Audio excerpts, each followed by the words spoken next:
Halo sahabat belajar kelas 3. Hari ini kita akan mempelajari tema 1 pertumbuhan dan perkembangan makhluk hidup dengan subtema 2 pertumbuhan dan perkembangan manusia. Pada subtema ini kita akan mempelajari pelajaran PPKN, Bahasa Indonesia, Matematika, Seni Budaya dan Prakarya, Pendidikan Jasmani Olahraga dan Kesehatan.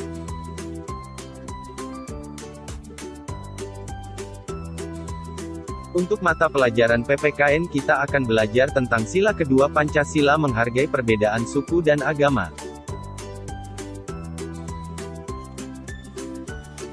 Garuda Pancasila merupakan lambang negara Indonesia. Sila kedua Pancasila yang berbunyi kemanusiaan yang adil dan beradab.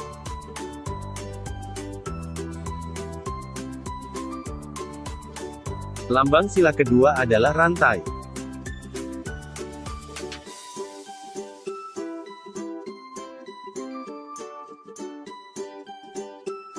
Lambang rantai menunjukkan hubungan antar individu, yang dilakukan secara adil dan beradab, sehingga menjadi lebih kuat. Berikut pengamalan nilai-nilai sila kedua dapat diamalkan di lingkungan sekolah, keluarga, dan masyarakat, lebih jelasnya dapat dibaca di buku. Contohnya membantu korban bencana alam. Manusia diciptakan dengan karakteristik individu yang berbeda-beda, yakni berbeda suku dan berbeda agama. Agar kita mampu saling mengenal, saling belajar, dan saling menghargai dan menghormati agar tercipta kerukunan. Menghargai perbedaan memiliki banyak manfaat, sebagai berikut. 1. Mempererat persatuan dan kesatuan. 2. Memberikan rasa aman dan tenteram. 3. Terhindar dari perselisihan. 4. Terhindar dari perpecahan. Untuk mata pelajaran bahasa Indonesia kita akan belajar tentang 1. Pertumbuhan dan perkembangan manusia. 2. Wawancara. 3. Membaca nyaring. 4. Isi bacaan. 5. Membuat cerita berdasarkan gambar.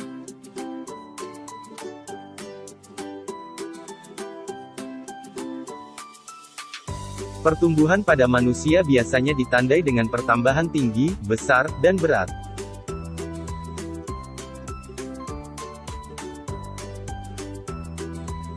Pada mulanya, manusia hanyalah seorang bayi, selanjutnya, bayi akan tumbuh menjadi anak-anak, remaja, dan akhirnya menjadi dewasa. Berikut ini faktor-faktor yang memengaruhi pertumbuhan dan perkembangan manusia sebagai berikut.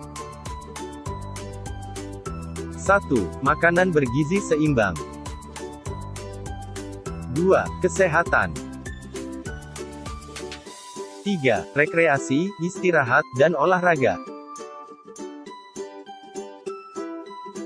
Untuk penjelasannya sobat belajar dapat membaca di buku.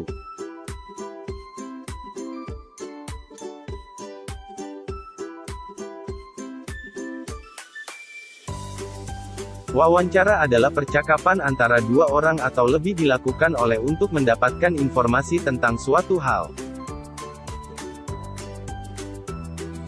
Informasi yang didapatkan kemudian dibuat sebuah laporan yang terperinci, sesuai dengan fakta, dan mudah dipahami oleh pembacanya atau orang lain.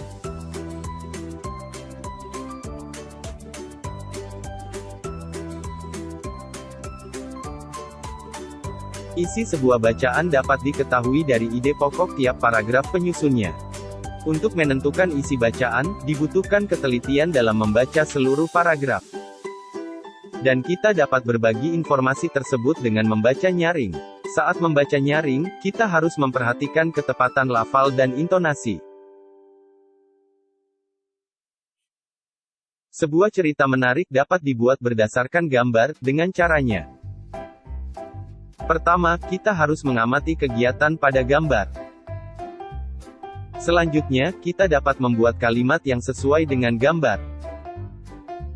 Kalimat-kalimat yang sudah dibuat kemudian disusun dalam bentuk paragraf utuh hingga membentuk cerita.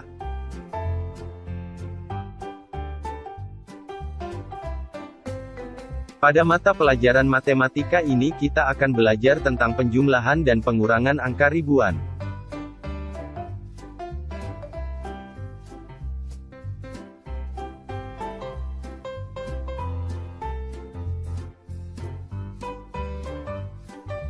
Penjumlahan dan pengurangan merupakan salah satu operasi hitung dalam matematika. Kita dapat menggunakan cara bersusun pendek dan panjang. Perhatikan contoh berikut ini. Penjumlahan angka ribuan.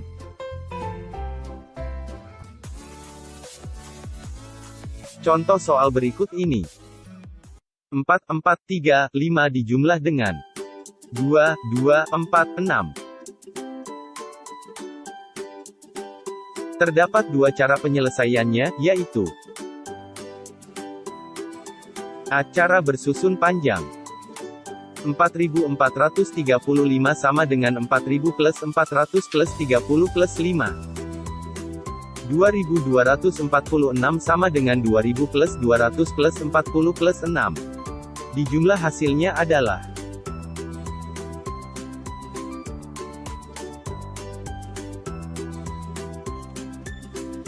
sama dengan 6000 plus 600 plus 70 plus 11. Sama dengan 6000 plus 600 plus 80 plus 1. Sama dengan 6681.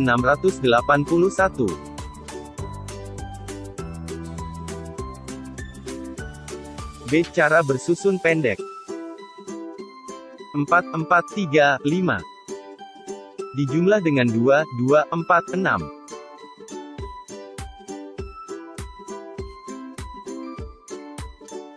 Posisi di satuan, 5 ditambah 6 hasilnya 11, maka tulis 1 simpan 1 di puluhan.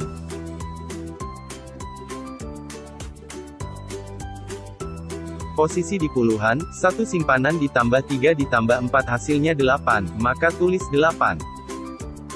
Posisi di ratusan, 4 ditambah 2 hasilnya 6, maka tulis 6. Posisi di ribuan, 4 ditambah 2 hasilnya 6, maka tulis 6. Pengurangan angka ribuan. 5753 dijumlah dengan 2338. Caranya adalah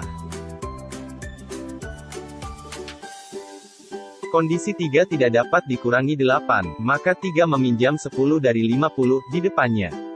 Jadi 3 ditambah 10 sama dengan 13.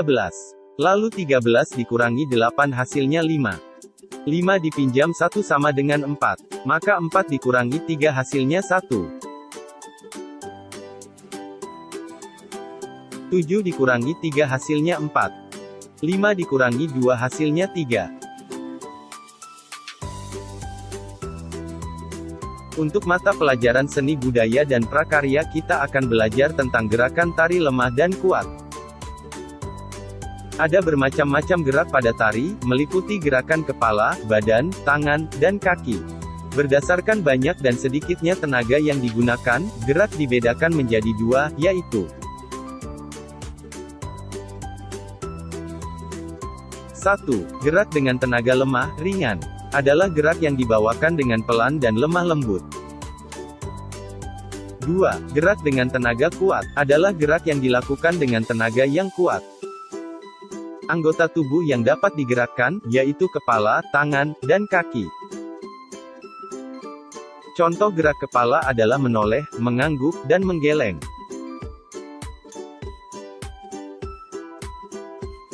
Mata pelajaran pendidikan, jasmani, olahraga, dan kesehatan. Permainan kombinasi merangkak, berjalan, melompat, dan berlari. Kombinasi variasi gerakan merangkak lakukanlah dengan temanmu.